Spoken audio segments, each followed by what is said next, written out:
Hi friends, welcome back to English Grammar and Vocabulary class by KS Tutor. ഇന്നത്തെ ക്ലാസ്സിൽ നമ്മൾ discuss ചെയ്യുന്നത് കഴിഞ്ഞ ദിവസം KS Tutorൻ്റെ ടെലഗ്രാം ചാനലിലിട്ട 10 പാസ്റ്റ് ഇയർ ക്വസ്റ്റ്യൻസ് ആണ്. കഴിഞ്ഞ ദിവസങ്ങളിലെ ക്ലാസ് ബേസ് ചെയ്തിട്ടുള്ള 10 ചോദ്യങ്ങളായിരുന്നു അവ. കഴിഞ്ഞ ക്ലാസ്സിൻ്റെ വീഡിയോ കണ്ടിട്ടില്ലാത്തവരും ടെലഗ്രാം ചാനലിൽ ചോദ്യങ്ങൾ ചെയ്യാത്തവരും ദയവേത് ആ വീഡിയോ കണ്ടതിനും ചോദ്യങ്ങൾ ചെയ്തതിനും ശേഷം മാത്രം ഈ വീഡിയോ കാണുക. കാരണം കഴിഞ്ഞ ദിവസം ഡിസ്കസ് ചെയ്ത പല ടേംസും ഈ ക്ലാസ്സിൽ റിപ്പീറ്റ് ചെയ്ത് വരും. ആ ടേംസിൻ്റെ എക്സ്പ്ലനേഷൻസ് ഈ വീഡിയോയിൽ പറയില്ല. ആ വീഡിയോയുടെ ലിങ്കും ടെലഗ്രാം ചാനലിൻ്റെ ലിങ്കും താഴെ ഡിസ്ക്രിപ്ഷൻ ബോക്സിലുണ്ട്. ദയവ് ചെയ്തത് കാണാത്തവരത് കണ്ടിട്ട് മാത്രം ഈ വീഡിയോ കാണാം. അപ്പോൾ നമുക്ക് ചോദ്യങ്ങളിലേക്ക് കടക്കാം. ആദ്യത്തെ ചോദ്യം എന്താണെന്ന് നമുക്ക് നോക്കാം. Mistakes are dash for us to change. Option A, the.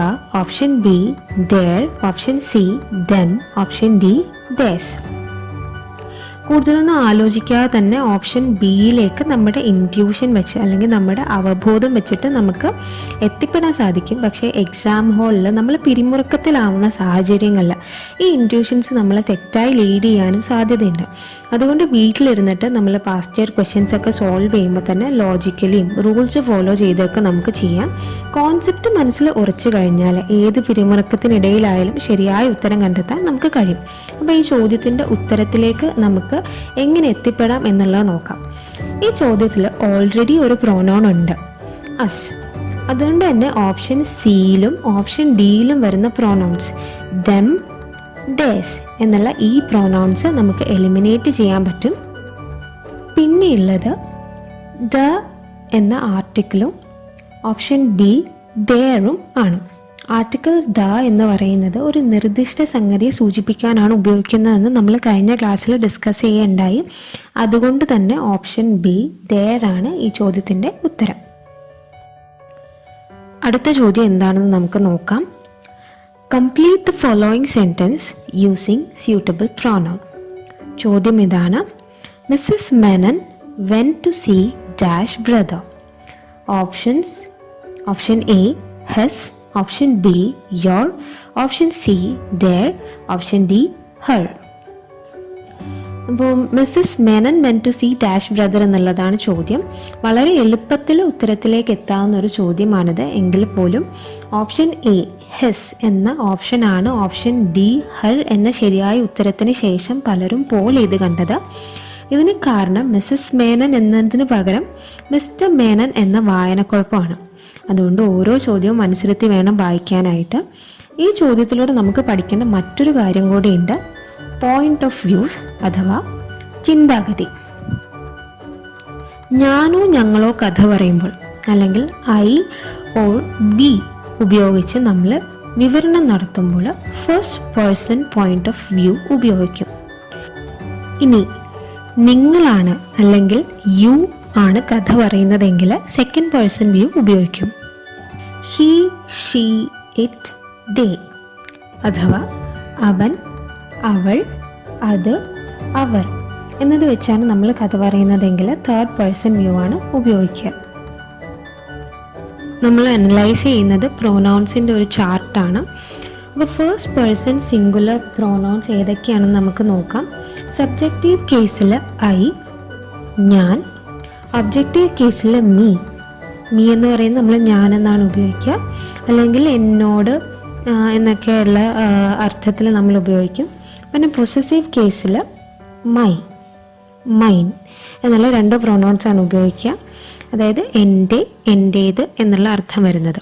ഇനി ഫസ്റ്റ് പേഴ്സൺ പ്ലൂറൽ എടുക്കുകയാണെങ്കിൽ സബ്ജക്റ്റീവ് കേസിൽ വി, ഞങ്ങൾ ആണ് ഉപയോഗിക്കുക. ഒബ്ജക്റ്റീവ് കേസിൽ അസ്, ഞങ്ങൾ അല്ലെങ്കിൽ ഞങ്ങളെ എന്നൊക്കെ പറയുന്നതാണ് നമ്മൾ അസ് ഉപയോഗിക്കുന്നത്. ഇനി പൊസസീവ് കേസിലാകുമ്പം ആർ അല്ലെങ്കിൽ ആസ് ഉപയോഗിക്കും. ഞങ്ങളുടെ എന്നുള്ള അർത്ഥത്തിലാണ് ഈ 2 പദങ്ങൾ നമ്മൾ ഉപയോഗിക്കുന്നത്. സെക്കൻഡ് പേഴ്സൺ സിംഗുലറും സെക്കൻഡ് പേഴ്സൺ പ്ലൂറലും ഒരേ കാര്യങ്ങൾ തന്നെയാണ് വരുന്നത്, അതായത് ഒരേ പ്രോനൗൺസ് തന്നെയാണ് വരുന്നത്. സബ്ജക്റ്റീവ് കേസിലാണെങ്കിൽ യു, നിങ്ങൾ എന്നുള്ള അർത്ഥത്തിൽ. ഒബ്ജക്റ്റീവ് കേസിലാണെങ്കിലും യു എന്നുള്ളത് തന്നെയാണ് നമ്മൾ ഉപയോഗിക്കുക, നിങ്ങൾ എന്നുള്ളത് തന്നെയാണ് നമ്മൾ ഉപയോഗിക്കുക. പൊസസീവ് കേസിൽ വരുമ്പോഴത്തേക്കും യോർ, യോഴ്സ് എന്നൊക്കെ വരും. അപ്പം ഇതിൻ്റെ അർത്ഥം എന്ന് പറയുന്നത് നമ്മൾ സാധാരണ യോറും യോഴ്സും ഒക്കെ ഉപയോഗിക്കുന്നത് നിങ്ങളുടെ എന്നുള്ള അർത്ഥത്തിലാണ്. ഇനിയുള്ളത് തേർഡ് പേഴ്സൺ സിംഗുലറും തേർഡ് പേഴ്സൺ പ്ലൂറലും ആണ്. തേർഡ് പേഴ്സൺ സിംഗുലറിൽ വരുന്നത് ഹീ, ഷീ, ഇറ്റ്. അവൻ, അവൾ, അത്. ഒബ്ജക്റ്റീവ് കേസിൽ വരുന്നത് ഹിം, ഹിസ്, ഇറ്റ്. അവനെ, അവളെ, അതിനെ. പൊസസീവ് കേസിൽ വരുന്നത് ഹിസ്, ഹർ, ഇറ്റ്സ്. അദ്ദേഹത്തിൻ്റെ അല്ലെങ്കിൽ അവൻ്റെ, അവളുടെ, അതിൻ്റെ. ഇനി തേർഡ് പേഴ്സൺ പ്ലൂറൽ എന്താണെന്നുള്ളത് നമുക്ക് നോക്കാം. സബ്ജക്റ്റീവ് കേസിൽ വരുന്നത് ദേ ആണ്, അവർ എന്നുള്ള അർത്ഥം. ഒബ്ജക്റ്റീവ് കേസിൽ വരുന്നത് ദം ആണ്, അവരെ എന്നുള്ള അർത്ഥം. പൊസസീവ് കേസിൽ വരുന്നത് ദേർ, ദേഴ്സ് ഒക്കെയാണ്. അവരുടെ, അവരുടേത് എന്നൊക്കെ അർത്ഥം വരുന്ന പ്രോനൗൺസ് ആണ് ഇത്. ഇത്രയാണ് പോയിന്റ് ഓഫ് വ്യൂസിൽ പഠിക്കാനുള്ളത്. ഇനി നമുക്ക് അടുത്ത ചോദ്യത്തിലേക്ക് കടക്കാം. അടുത്ത ചോദ്യം എന്ന് പറയുന്നത് choose the correct word. He is waiting for you over dash. Option A tree, option B there, option C there, option D there. അപ്പം ഈ ചോദ്യത്തിൻ്റെ തന്നിരിക്കുന്ന ഓപ്ഷൻസിൽ നിന്ന് തന്നെ നമുക്ക് ഉത്തരത്തിലേക്ക് എത്താം. ഇവിടെ ഉത്തരം എന്ന് പറയുന്നത് ഒരു സ്ഥലത്തിനെ സൂചിപ്പിക്കുന്നതാണ്. അതുകൊണ്ട് തന്നെ ഓപ്ഷൻ ഡി there ആണ് ഉത്തരം. ഇനി നാലാമത്തെ ചോദ്യം എന്താണെന്നുള്ളത് നമുക്ക് നോക്കാം. നാലാമത്തെ ചോദ്യം എന്ന് പറയുന്നത് nothing dash disturbs his sleep. Option A never, option B every time, option C sometimes, option D ever.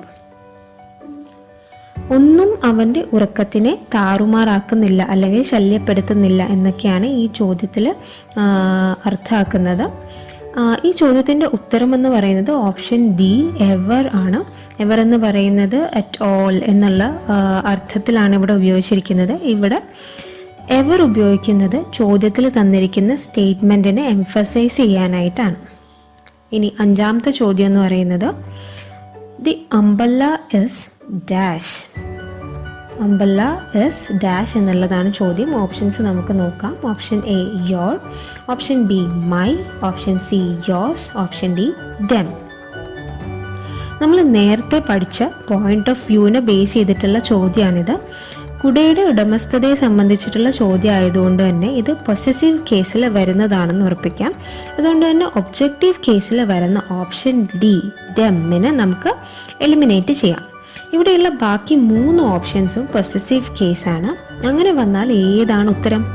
ഉത്തരം കണ്ടെത്താനായിട്ട് പൊസസീവ് നൗൺസിൻ്റെ 2 ഡിവിഷൻസ് നമുക്ക് പഠിക്കാം. Dependent and independent pronouns. ഇതിൽ ഡിപ്പെൻഡൻറ്റ് പ്രൊനൗൺ ഉപയോഗിക്കുക ഒരു നൗണിന് മുന്നെയാണ്. ഡിപ്പെൻഡൻറ്റ് പ്രൊനൗണിന് ഉദാഹരണമാണ് my, our, your, his, her, its and their. എന്നാൽ ഇൻഡിപെൻഡൻറ്റ് പ്രൊനൗണിന് ശേഷം നൗണ് വരുന്നില്ല. ഇതിന് ഉദാഹരണമാണ് mine, ours, yours, his, hers and ദെയർസ്.